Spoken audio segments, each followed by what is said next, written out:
کہ سنا اس بات کو جاتا ہے جس کو سمجھنے کا ارادہ ہو، اور جس بات کو سمجھ لیا جائے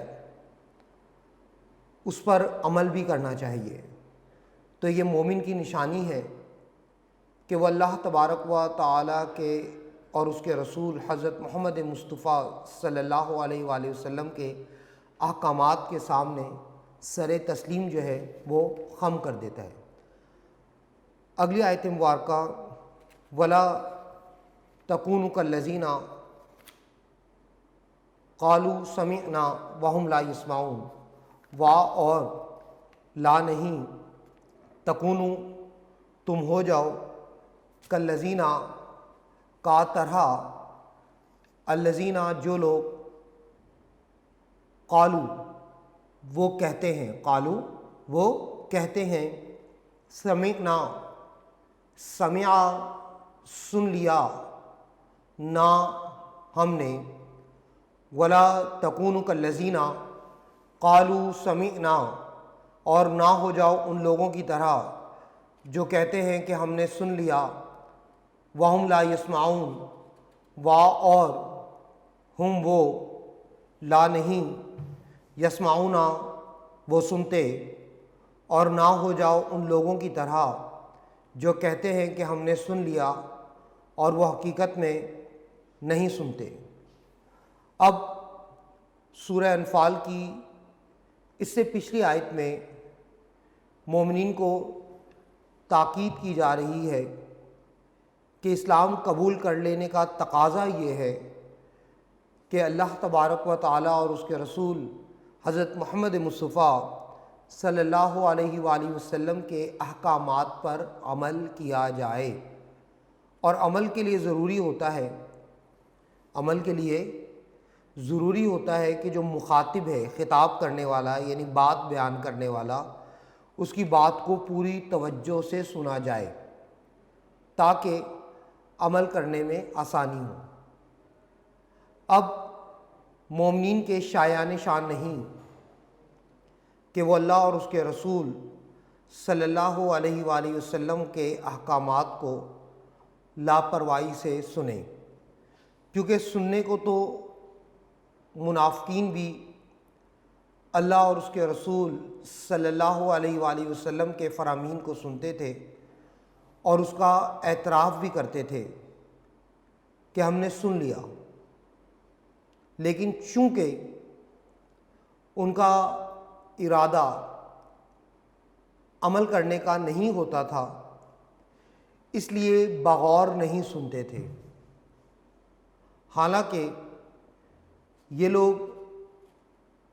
آپ صلی اللہ علیہ وآلہ وسلم کی خدمت اقدس میں بیٹھتے بھی تھے، سننے کو کان بھی رکھتے تھے، لیکن پھر بھی بات کو توجہ سے عمل کرنے کی نیت سے نہیں سنتے تھے۔ تو اس آیت مبارکہ میں اللہ تبارک و تعالیٰ نے جو سچے مومن ہیں ان کو یہ بیان کر دیا کہ اللہ اور اس کے رسول صلی اللہ علیہ وآلہ وسلم کے احکامات کو بغور سنیں اور ان منافقین کی طرح نہ ہو جائیں جو حقیقت میں نہیں سنتے تھے۔ اس کے بعد اگلی آیت، اِنَّ شَرَّ الدَّوَابِ،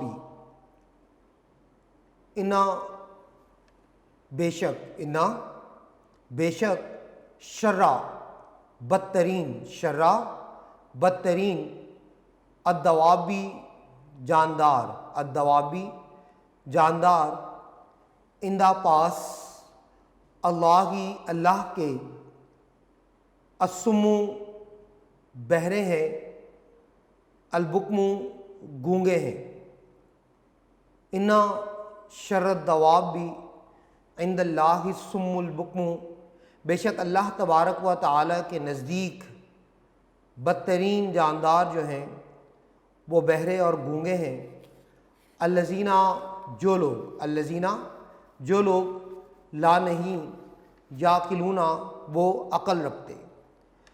بے شک اللہ تبارک و تعالیٰ کے نزدیک بدترین جاندار وہ ہیں جو بہرے گونگے ہیں،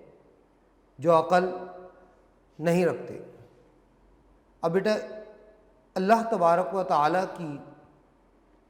سب سے بہترین تخلیق،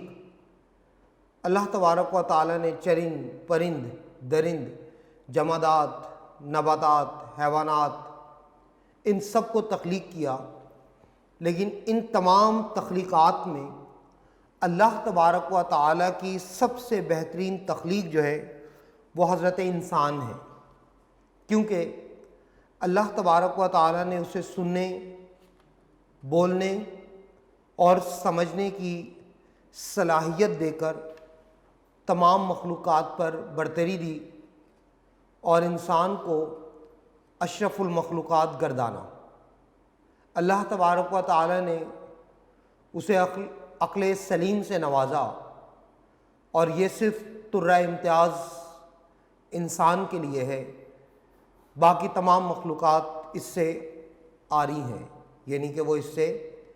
فیضیاب نہیں ہو رہے عقل جیسی نعمت سے۔ تو جب انسان کو عقل دے دی، اور یہ وہ عقل جو تمام خوبیوں پر حاوی ہے، جو تمام خوبیوں پر حاوی ہے، اب ظاہر ہے کہ اتنی صلاحیتوں اور اتنی خوبیوں کے ہوتے ہوئے انسان کا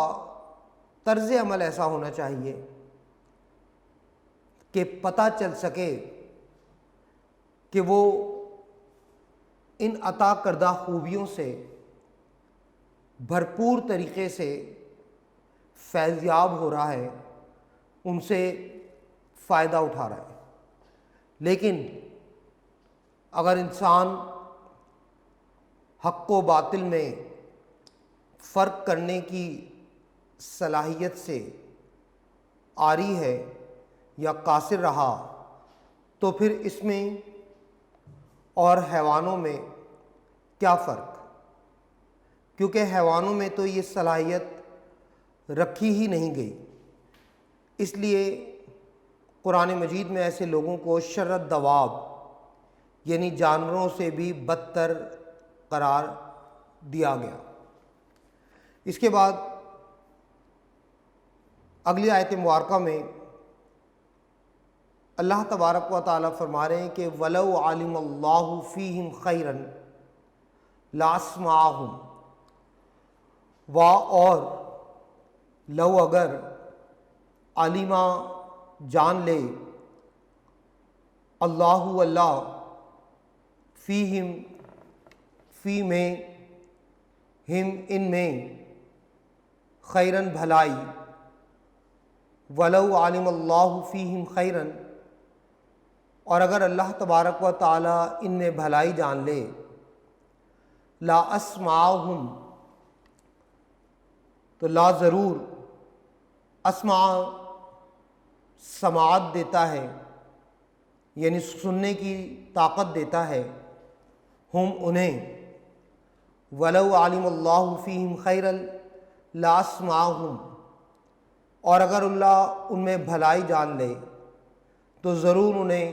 سننے کی طاقت دیتا ہے، ولو اسمعہم لتولوا وہم معرضون، اور لو اگر اسمع سماعت دے یا توفیق دے، ہم انہیں، ولو اسمعہم، اور اگر انہیں سماعت دیتا ہے، لتولوا، لا ضرور، تولوا، وہ منہ پھیر لیتے ہیں، ولو اسمعہم لتولوا،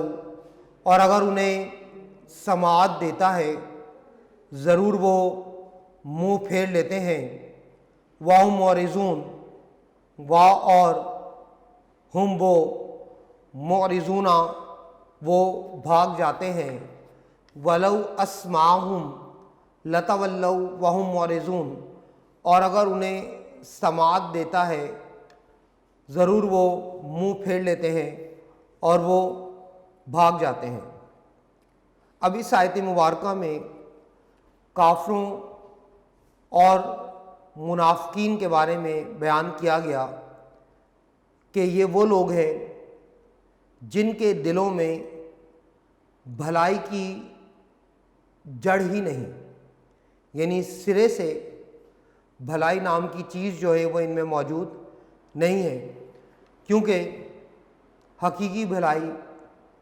انسان کو اس وقت ملتی ہے جب اس میں اللہ تبارک و تعالیٰ نے ان کے دلوں میں بھلائی قبول کرنے کی صلاحیت دیکھتا تو ضرور ہدایت دیتا، اور اگر اس وقت انہیں آیات قرآنیہ سنائی اور سمجھائی جائیں تو یہ ضدی اور متکبر لوگ سمجھ کر بھی اس ہدایت کو قبول کرنے والے نہیں، یعنی یہ کسی بھی صورت اس ہدایت کو قبول نہیں کریں گے۔ اگلی آیت مبارکہ، یا ایھا الذین آمنوا استجیبوا للہ وللرسول اذا دعاکم، یا اے ایہا وہ الذین جو لوگ آمنوا ایمان لائے، یا ایھا الذین آمنوا اے وہ لوگوں جو ایمان لائے، یا اے اہل ایمان، استجیبوا قبول کر لو، للہ اللہ کے لیے،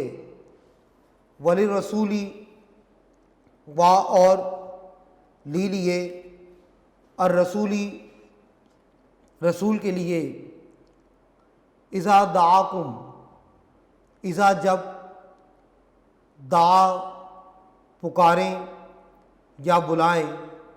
کم تمہیں، اے اہل ایمان، اللہ اور رسول کے لیے قبول کر لو جب وہ تمہیں پکاریں، لما یحییکم، لیے ما جو، لما اس کے لیے جو، لما اس کے لیے جو، یحییکم، یحیی زندگی دیتی ہے، یحیی زندگی دیتی ہے، کم تمہیں، اے اہل ایمان، اللہ اور رسول کے لیے قبول کر لو جب وہ تمہیں پکارے اس چیز کے لیے جو تمہیں زندگی دیتی ہے، وَاعْلَمُوا، وا اور اعلموا جان رکھو، اعلموا جان رکھو، ان اللہ، انا کہ اللہ یحول وہ حائل ہے، یحول وہ حائل ہے یا وہ موجود ہے، درمیان المرئی آدمی کے و قلبی ہی، و اور قلب دل ہی اس کے، و قلبی ہی اور اس کے دل کے، اور جان رکھو کہ اللہ آدمی اور اس کے دل کے درمیان موجود ہے، وَأَنَّهُ إِلَيْهِ تُحْشَرُونَ، و اور انا کے وہ الیہ طرف ہی اس کے، تحشرون تم جمع کیے جاؤ گے یا تم ہانکے جاؤ گے۔ تو اس آیت مبارکہ میں اس کا بامحاورہ ترجمہ ایک دفعہ کر لیتے ہیں کہ اے اہل ایمان، اللہ اور رسول کے لیے قبول کر لو جب وہ تمہیں پکاریں اس چیز کے لیے جو تمہیں زندگی دیتی ہے، اور یہ کہ اس کی طرف تم جمع کیے جاؤ گے یا تم ہانکے جاؤ گے۔ اب اس آیت مبارکہ میں اللہ تبارک و تعالی نے اس بات کی وضاحت فرما دی کہ اللہ اور اس کے رسول حضرت محمد مصطفیٰ صلی اللہ علیہ وآلہ وسلم جس کام کی دعوت دیتے ہیں اس میں تمہارے لیے بھلائی ہے، اور ان کا یہ دعوتی پیغام تمہارے لیے دنیا میں عزت و اطمینان کی زندگی اور آخرت میں ہمیشہ کی زندگی کا پیغام ہے۔ اس لیے مسلمانوں کی یہ شان ہے کہ وہ اللہ تبارک و تعالی اور اس کے رسول حضرت محمد مصطفیٰ صلی اللہ علیہ وآلہ وسلم کی آواز پر لبیک کہیں، جس وقت اور جس طرف وہ کہیں سب کاموں کو چھوڑ کر وہاں پہنچیں۔ اس آیت مبارکہ میں یہ بات بھی انتہائی قابل غور ہے کہ انسان کی سوچ اور اس کے افعال میں حکمت کا خاص قانون کار فرما ہوتا ہے، جو اس کے ارادوں اور دل کے درمیان بدلتا رہتا ہے۔ کبھی ایسا ہوتا ہے کہ وہ نیکی سے برائی کی طرف مائل ہوتا ہے، اور کبھی شر سے خیر کی طرف۔ یہ اتار اور چڑھاؤ جو ہے یہ انسان کی زندگی میں آتا رہتا ہے۔ انسانی فلاح و خیر کا اصل مرکز جو ہے وہ اس کا دل ہے۔ اس کی ہر وقت نگرانی اور اس کی اکاؤنٹیبلٹی یعنی اس کا احتساب جو ہے وہ ضروری ہے، کیونکہ سب نے لوٹ کر اللہ تبارک و تعالیٰ کے حضور حاضر ہونا ہے۔ تو جو دل اس بات پر یقین رکھتا ہے وہ کبھی بھی غفلت کی زندگی نہیں گزارتا، وہ غفلت کی زندگی میں نہیں پڑے گا۔ واتقوا فتنة لا تصیبن الذین ظلموا منکم خاصہ، اور اتقوا ڈرتے رہو، فتنتاً فتنے سے، لا نہیں، تصیبن پہنچے گا یا واقع ہوگا، الذین جو لوگ ظلموا ظلم کیا، منکم من سے، کم تم میں سے، خاصتاً خاص طور پر، اور ڈرو فتنے سے جو خصوصیت کے ساتھ تم میں سے انہی لوگوں پر واقع نہ ہوگا جو تم میں سے ظالم ہیں۔ وَاعْلَمُوا أَنَّ اللَّهَ شَدِيدُ الْعِقَابِ، اور اعلموا جان رکھو، انا کہ اللہ شدید و سخت، العقابی عذاب دینے والا، وَاعْلَمُوا أَنَّ اللَّهَ شَدِيدُ الْعِقَابِ، اور جان رکھو کہ اللہ سخت عذاب دینے والا ہے۔ تو ڈرو اس فتنے سے جو خصوصیت کے ساتھ انہی لوگوں پر واقع نہ ہوگا جو تم میں سے ظالم ہیں، اور یہ کہ اللہ سخت عذاب دینے والا ہے۔ اب اس آیت مبارکہ میں لفظ فتنہ استعمال ہوا۔ کیا لفظ؟ فتنہ، جس سے ڈرنے کو کہا گیا، اور اسی خصوصیت یہ بیان فرمائی کہ جب واقع ہونے میں آئے گا تو بلا امتیاز، بغیر کسی فرق کے، گناہ گار اور بے گناہ سبھی کو اپنی لپیٹ میں لے لے گا۔ پھر ظالم اور مظلوم ایک ہی صف میں ہوں گے، لیکن سوال یہ پیدا ہوتا ہے کہ آخر یہ فتنہ ہے کیا؟ تو علماء کرام کی رائے میں اس سے مراد وہ گناہ ہیں جو اس قدر مہلک ہیں کہ ان کے اثرات صرف کرنے والے تک ہی محدود نہیں رہتے، بلکہ پورے معاشرے کو اپنی لپیٹ میں لے لیتے ہیں۔ اس لیے ان کو روکنا سبھی پر فرض ہے، خاص طور پر ان لوگوں پر جو نیک اور متقی ہیں،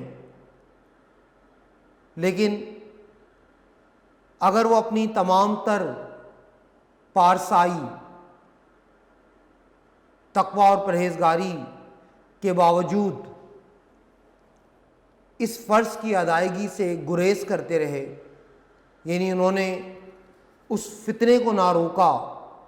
تو پھر اللہ تبارک و تعالیٰ کے نزدیک یہ گناہ کرنے والے اور گناہ نہ کرنے والے، یہ تمام جو ہیں یہ یکساں طور پر مجرم ہوں گے۔ اگلی آیت مبارکہ وَاذْكُرُوا إِذْ أَنْتُمْ قَلِيلٌ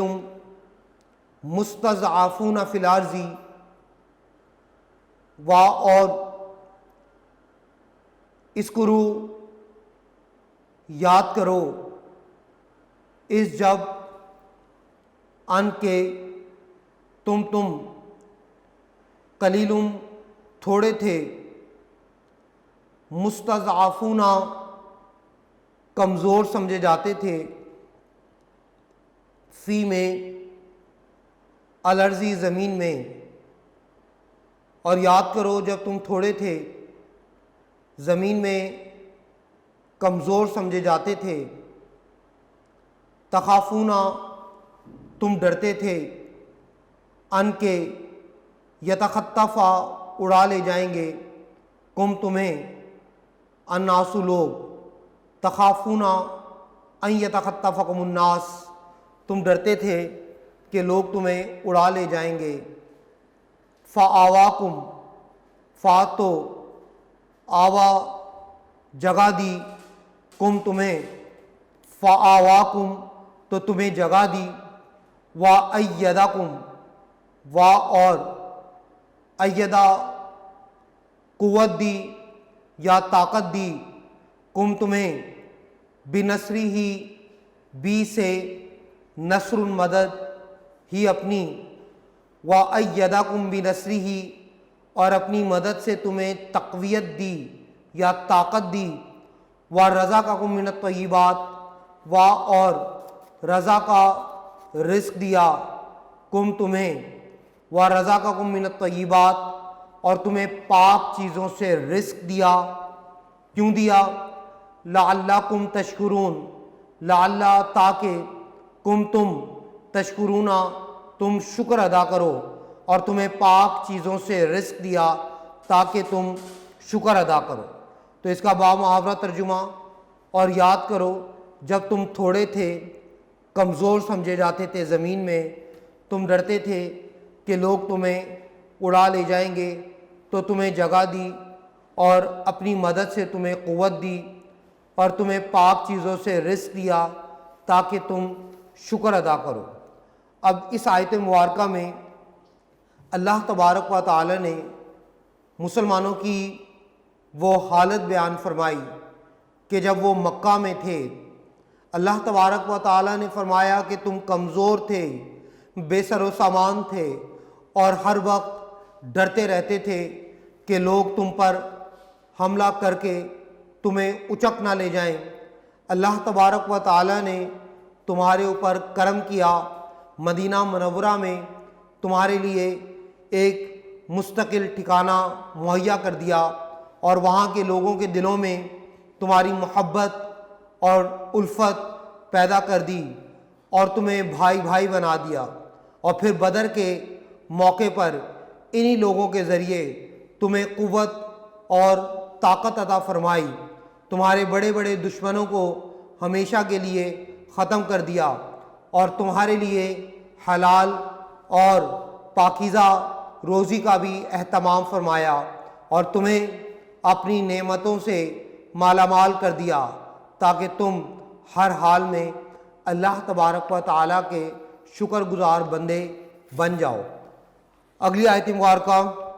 یا ایھا الذین آمنوا لا تخونوا اللہ والرسول، یا اے ایھا وہ الذین جو لوگ آمنوا ایمان لائے، لا نہیں، تخونوا تم خیانت کرو، تخونو تم خیانت کرو، اللہ کی، والرسولہ اور رسول کی، اے اہل ایمان تم اللہ اور رسول کی خیانت نہ کرو، وتخونوا اماناتکم، اور تخونو تم خیانت کرو، امانتیں کم اپنی، وتخونوا اماناتکم اور نہ تم اپنی امانتوں میں خیانت کرو، وانتم تعلمون، اور ان کے تم تعلمون تم جانتے ہو، اے اہل ایمان اللہ اور اس کے رسول کی خیانت نہ کرو اور جب کہ تم جانتے ہو۔ اللہ اور اس کے رسول حضرت محمد مصطفیٰ صلی اللہ علیہ وآلہ وسلم کی پیروی کا حکم دیا جا رہا ہے اس آیت مبارکہ میں، اور ان کے ساتھ کسی بھی قسم کی خیانت نہ کرو، ان کے ساتھ کسی بھی قسم کی خیانت نہ کرو اور نہ ہی اپنی امانتوں میں خیانت کرو، یعنی خدا یعنی اللہ تبارک و تعالیٰ اور اس کے رسول حضرت محمد مصطفیٰ صلی اللہ علیہ وآلہ وسلم کے احکام کی خلاف ورزی نہ کرو۔ اگر زبان سے اپنے آپ کو مسلمان کہتے ہو تو کفار جیسے کام نہ کرو، کافروں جیسے کام نہ کرو، یعنی اپنے نفس اور اپنے استعمال کی ہر وہ چیز جو اللہ تبارک و تعالیٰ نے تمہیں دی، اس میں دھوکے اور فریب سے کام نہ لو۔ اللہ تبارک و تعالیٰ ہر حال میں تمہاری باتوں کو دیکھ رہا ہے۔ حقوق اللہ اور حقوق العباد میں امانت و دیانت کا خاص خیال رکھو۔ آدمی اکثر مال و اولاد کی خاطر بندوں کی چوری کرتا ہے۔ اس انسان کی اخلاق اور ایمان میں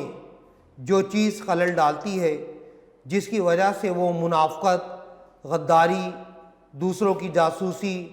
اور خیانت میں مبتلا ہوتا ہے، وہ اپنے مالی فائدے اور اپنی اولاد سے حد سے زیادہ محبت کرتا ہے، جبکہ اللہ تبارک و تعالیٰ کے ہاں دیانتداری کی جو قیمت ہے وہ یہاں کے مال و اولاد سے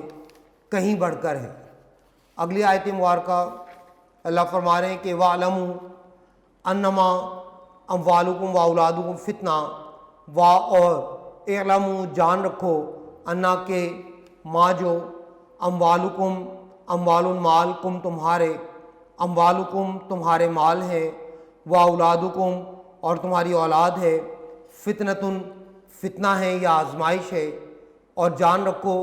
کہ تمہارے مال اور تمہاری اولاد آزمائش ہے، وَأَنَّ اللَّهَ عِندَهُ أَجْرٌ عَظِيمٌ، اور انا کہ اللہ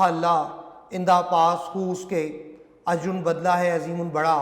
اور یہ کہ اللہ تبارک و تعالیٰ کے پاس اجر عظیم ہے۔ یہ دنیا کی زندگی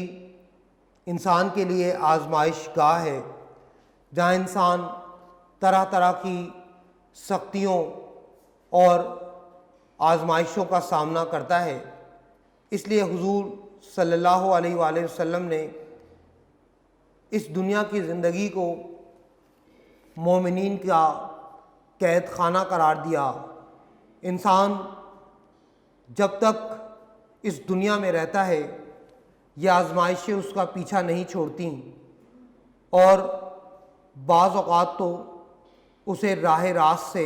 ہٹا دیتی ہیں۔ ان آزمائشوں میں سے یہ دو آزمائشیں سب سے بڑی ہیں، ایک مال اور ایک اولاد۔ جو ان آزمائشوں پہ پورا اترتا ہے اللہ تبارک و تعالیٰ کے ہاں ان کے لیے بڑا ثواب ہے۔ دنیا میں رہنے کے لیے مال و دولت کی ضرورت سے انکار نہیں کیا جا سکتا۔ یہ ایک حقیقت ہے کہ دنیا میں رہتے ہوئے دنیا کی زندگی کے لیے مال و دولت کی اہمیت بہت زیادہ ہے۔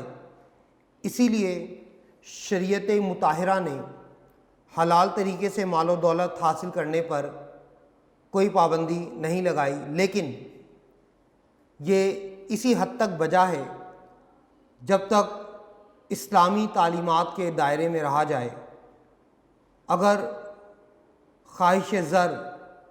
یعنی دولت کی خواہش اسلامی حدود سے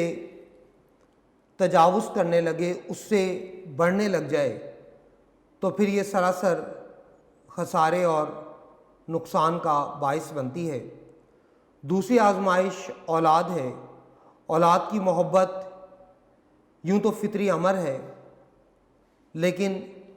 حد سے بڑھی ہوئی محبت یہ انسان کی دنیا تو کیا، انسان کی آخرت کو بھی تباہ کر دیتی ہے۔ لہٰذا انسان کو چاہیے کہ وہ ان دونوں کو خدا اور رسول کے احکامات کے تابع رکھے۔ تو بیٹا یہ ہمارا رکوع نمبر جو 3 ہے یہ ہم نے پڑھا۔ اس کے ایم سی کیوز کر لیتے ہیں۔ وقت کی مناسبت سے ایم سی کیوز کے نمبرنگ بولوں گا میں، اور ساتھ اس کے آپشن آپ لوگ اس پہ نشان لگاتے جاؤ۔ نوٹس کا آپ لوگوں کا پیج نمبر 25۔ اے ایمان والوں، اللہ اور اس کے رسول کے حکم پر چلو اور دال آپشن اس سے روگردانی نہ کرو۔ نمبر 2 اس کا آنسر ہوگا سورہ انفال، دال آپشن۔ نمبر 3 الف آپشن نہیں سنتے۔ نمبر 4 دال آپشن سننے کی۔ نمبر 5 دال آپشن حائل ہو جاتا ہے۔ نمبر 6 بے آپشن گناہگار۔ نمبر 7 دال آپشن زمین مکہ میں۔ نمبر 8 دال آپشن آزمائش۔ نمبر 9 اس کا بے آپشن کفار۔ نمبر 10 بے آپشن مدینہ میں۔ نمبر 11 جیم آپشن اللہ اور اس کے رسول۔ نمبر 12 جیم آپشن فتنہ۔ 13 کا جیم آپشن وہ اچک لیے جائیں۔ 14 کا الف آپشن کمزور۔ 15 کا دال آپشن اندھے گونگے اور بہرے۔ نمبر 16 حیات جاویداں جیم آپشن۔ نمبر 17 جیم آپشن کافر۔ 18 کا الف آپشن حکم مانو۔ 19 کا بے آپشن وہ حائل ہو جاتا ہے۔ 20 کا جیم آپشن بدترین قسم کے جانور۔ 21 کا بے آپشن منہ نہ پھیرو۔ تو یہ ہمارے اس کے ایم سی کیوز ہیں۔ اس کے بعد بیٹا ہمارا پیج نمبر 27 پر فرسٹ 2 شارٹ کویسچن جو ہیں یہ ہمارے ٹیکسٹ بک کے ہیں۔ اس کے بعد ہمارے اضافی شارٹ کویسچن ہیں وہ یہاں پہ دیے میں، تقریباً یہ 17 شارٹ کویسچن ہیں۔ یہ وہ شارٹ کویسچن ہوتے ہیں، میں آپ لوگوں کو ہمیشہ بتاتا ہوں کہ ان میں سے کچھ کویسچن ایسے ہیں ایڈیشنل جو بورڈ میں آ چکے، اور کچھ ایسے کویسچن جو ایکسپیکٹڈ ہیں بورڈ میں آ سکتے ہیں۔ تو آپ لوگ ان کو بھی یاد کرو گے، آپ لوگوں کا جو ٹیسٹ ہوگا اس میں انشاءاللہ ایڈ ہوں گے، اس میں شامل ہوں گے، ایون دو کہ آپ کے جو ٹرم پیپر ہوگا اس میں بھی یہ انکلوڈ ہیں کویسچن۔ تو بیٹا یہ رکوع نمبر 3 تھا۔ امید کرتا ہوں کہ جو کچھ میں نے پڑھایا یا سمجھایا وہ آپ لوگوں کو سمجھ میں آ گیا ہوگا۔ اللہ تبارک و تعالیٰ سے دعا ہے کہ اللہ تبارک و تعالیٰ ہمیں اس پر عمل کرنے کی کوشش کرے۔ اللہ تبارک و تعالیٰ میرا اور آپ کا حامی و ناصر ہو۔ اللہ تبارک و تعالیٰ آپ کے گھروں پر خصوصی رحمت و برکتوں کا نزول فرمائے، اور آپ کے ماں باپ کو صحت و سلامتی والی لمبی عمر عطا فرمائے۔ جزاکم اللہ، فی امان اللہ۔